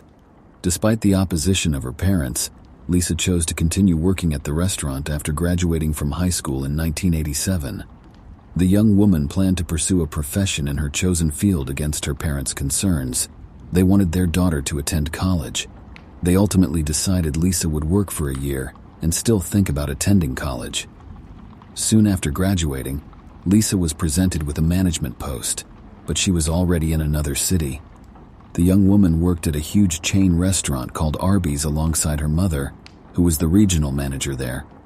She was expected to relocate to the Denver suburbs, nearly 900 kilometers away from her home, and run a restaurant there. It was a significant assignment for the 18-year-old, who had just graduated from high school, but Lisa embraced it without hesitation. Her mother also visited Denver frequently for work, and they saw each other virtually weekly. The young woman occasionally drove herself to her family's home in Billings. Lisa worked at a restaurant in the city of Aurora. She moved in promptly, rented an apartment, and was generally enthusiastic about her new situation. She met several new friends. She started dating Ed a few months later. He lived 800 miles distant, yet frequently traveled to Aurora. On March 25, 1988, a Friday, Lisa was getting ready eagerly for the weekend. For the weekend, she had numerous plans. To finally reveal her boyfriend to her family, she planned to travel to Billings with him. He resided in Cody, Wyoming, close to where she was traveling. Lisa had intended to pick him up and accompany him on their journey. At around 4 o'clock, she left Aurora. After traveling roughly 400 kilometers, she had about 7 hours to drive to the boyfriend's place. Lisa reached Douglas, Wyoming. Apparently, she was rushing since at 9 o'clock at night, a police officer pulled her car up for speeding based on his radar readings. When the police issued Lisa a $120 fine, she was traveling at a speed of roughly 140 kilometers per h. According to state law, she was supposed to pay the money to the officer immediately. The policeman advised Lisa to use the closest ATM close to the road to get the money, since she didn't have that much on her. When they arrived, the terminal did not accept Lisa's credit card. The culprit, who was unable to pay the fee, was detained by the police officer. However, he released Lisa on the condition that she mail the check to the neighborhood police station. It took the young woman roughly 4 hours to get from Douglas to her boyfriend's residence by automobile. She didn't wait for her that evening, and by the time Ed got up at around 7 a.m., he had fallen asleep. Lisa was still missing at the time. He had no means to reach her because there were no cell phones. Instead, he began making calls to the 2 states' police departments. Inquiring as to whether anything had transpired, he provided information regarding Lisa and her vehicle. Despite accepting the information, the police decided not to open a case of a missing person. This was due to Lisa's age, 18, and the fact that too little time had gone since her disappearance. After a few more hours, he continued contacting their mutual friends, but none of them picked up. They were aware of her disappearance. He then attempted to reach Lisa's parents, but they weren't at home. He also contacted Lisa's boss. When they returned hours later, their phone was ringing nonstop. To find out if they had heard from their daughter, other persons made simultaneous attempts to contact them. The parents initially believed Lisa had simply been delayed and was still traveling. It was difficult to believe that anything could have occurred to her, given that she had previously taken this path numerous times. However, time went by and she was still missing. By that time, her parents had called Ed and invited him to visit them. In such disturbing circumstances, Lisa's long-planned first encounter took place without her, and 2 days later, the young woman was still unreachable. The law mandated a 72-hour waiting period before reporting a missing individual. The parents made the decision to begin their own search rather than wait impassively. A small aircraft pilot was contracted by Lisa's father to fly over the area where the young woman was. He hoped this would assist him find where her automobile was supposed to be, but the search was fruitless. Along some of that road, the father also drove his car, but he was unable to spot Lisa. The family continued on after that. The girl's parents called a friend of theirs who was a private investigator and had previously worked for the police. He was able to persuade the neighborhood police agency to accept an early missing person complaint because of his contacts. Sadly, they found no leads, so the police were called right away. Although it was discovered that Lisa had been stopped by their patrol officer the night she vanished, her whereabouts were still unclear.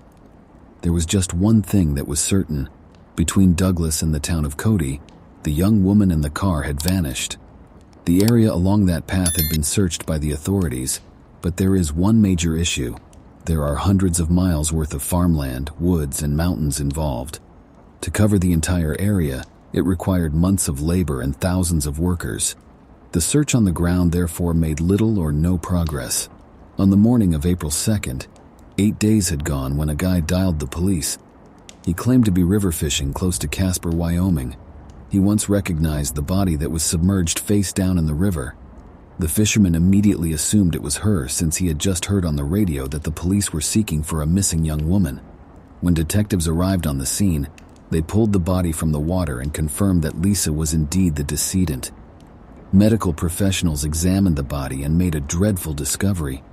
Lisa passed away just 2 days prior to her body being found, so investigators had to figure out where she had been hiding out for the entire time.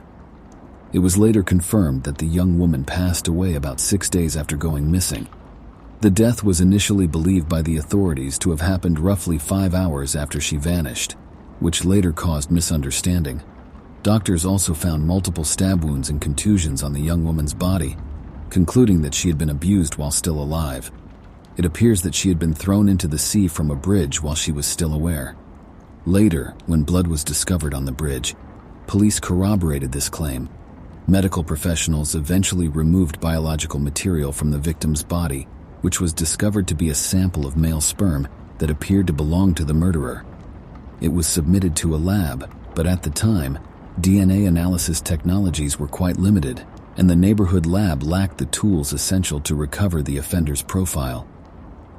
Detectives came to the conclusion that the murderer was probably a local person who lived close to the river because of the young woman had been thrown from a bridge that was in a wilderness location that was far away, had been abandoned for a while, and required turning off the main road into a country road in order to access. Because of this, the police reasoned that only someone who was familiar with the area could have picked this bridge as a place to dump bodies. The detectives concentrated on finding Lisa's automobile because they thought the murderer had drove it somewhere and that it would contain more clues, but the car was never found. They were unable to locate it since it appeared to have dropped into the ground. In the hopes that someone would have useful information, investigators extensively disseminated information about the case to the general public. A lot of people came forward when the case was widely covered on television, and an odd thing started to happen. The police received over 100 calls in total. People claimed to have spotted Lisa in a Honda CRX with Little Miss license plates. Only these witnesses were from various states, and occasionally even from Canada. The cops believed that appeals were more persuasive.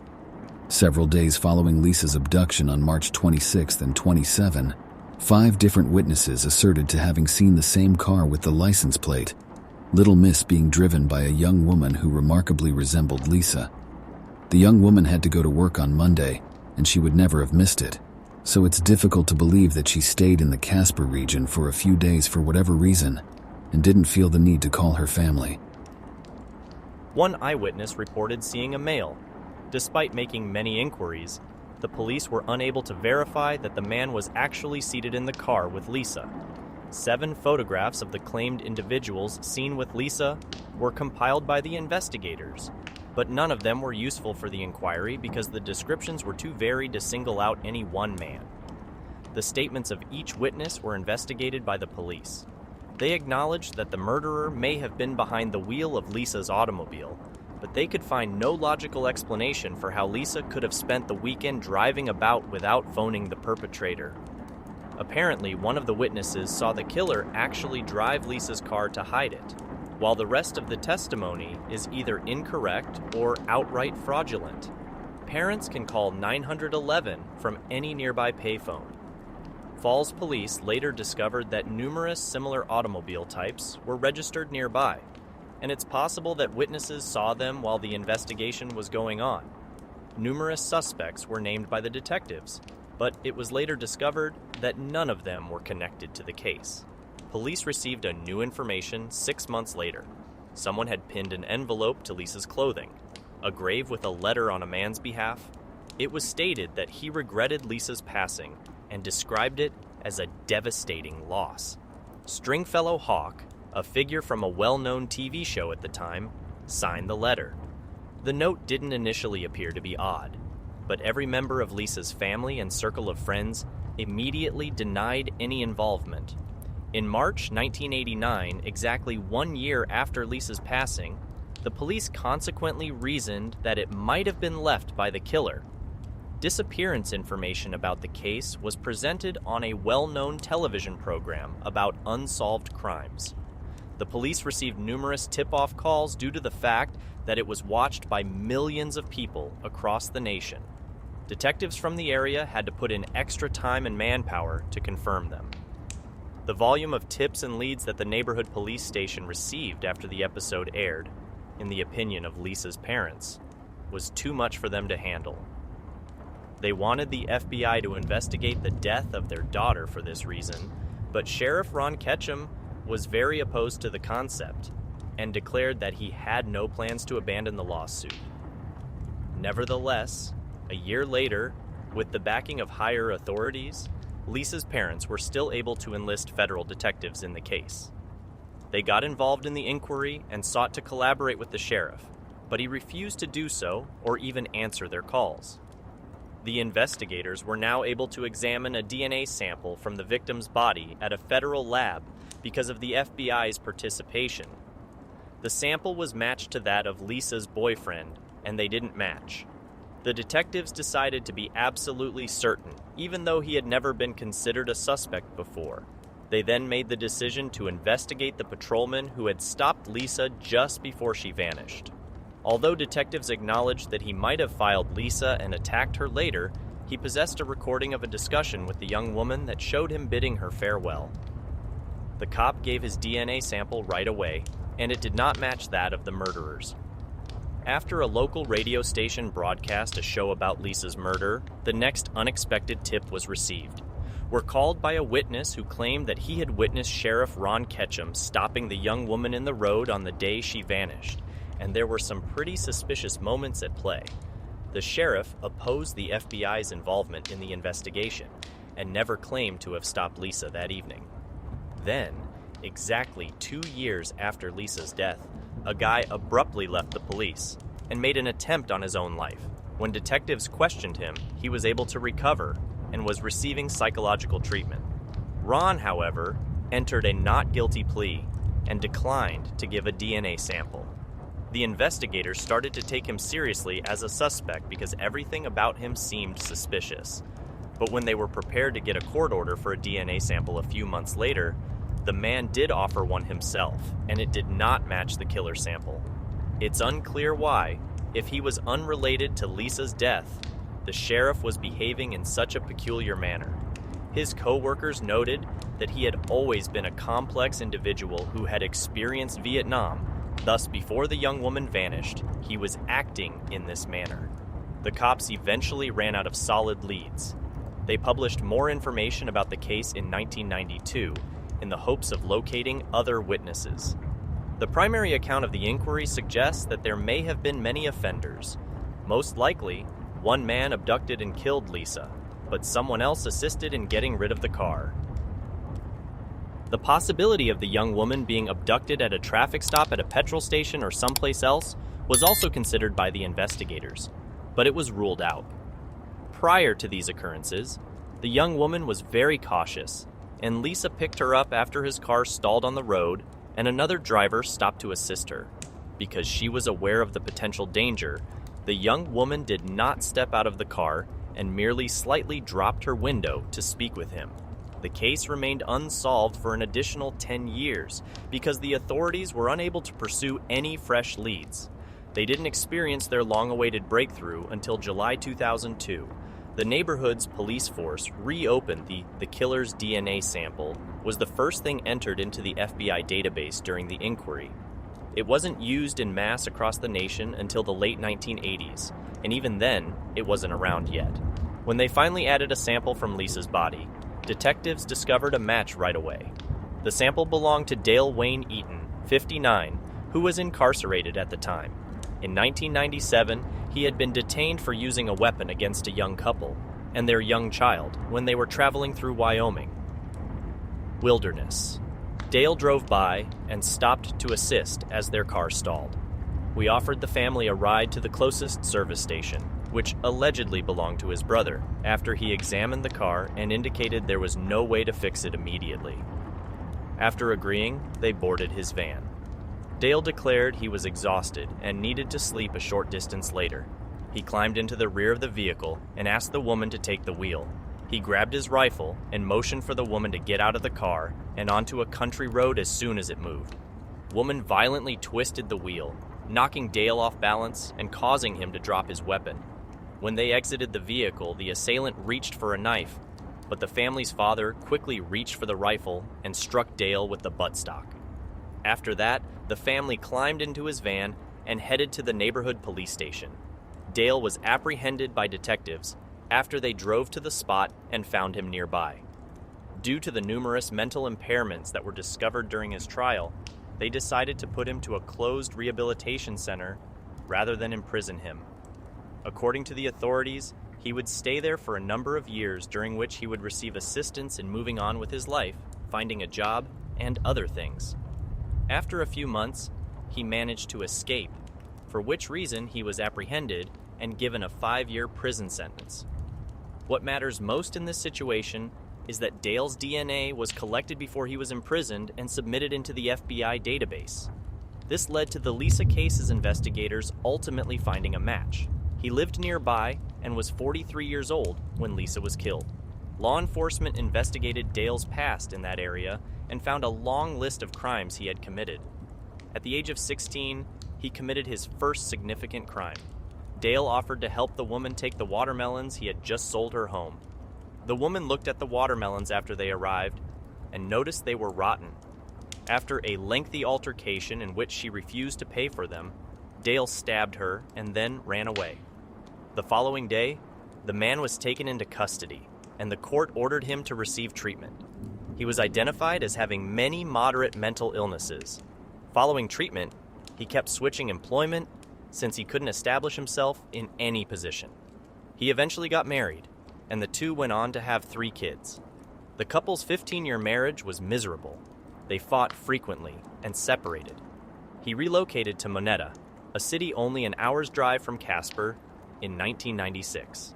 There, his in-laws had a bus converted into dwelling and numerous unfinished constructions on the property. Dale made himself at home there. Except for an occasional tiny bed, there were no living quarters in that bus. To take a shower, he would travel to a neighbor's home.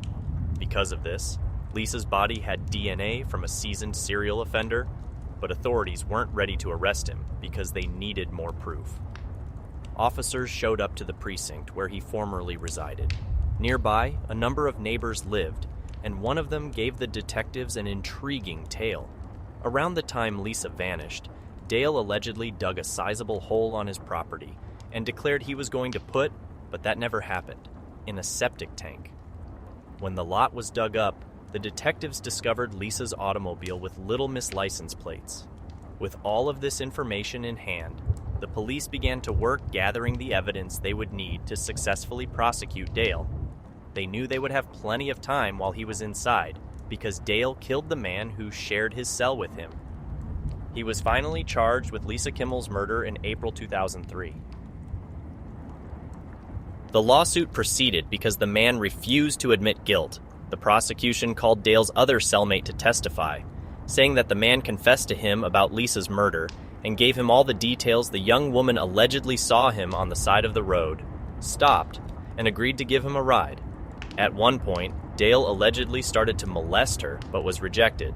Then he pulled a gun and ordered her to his house where Lisa was killed. But nobody accepted this explanation.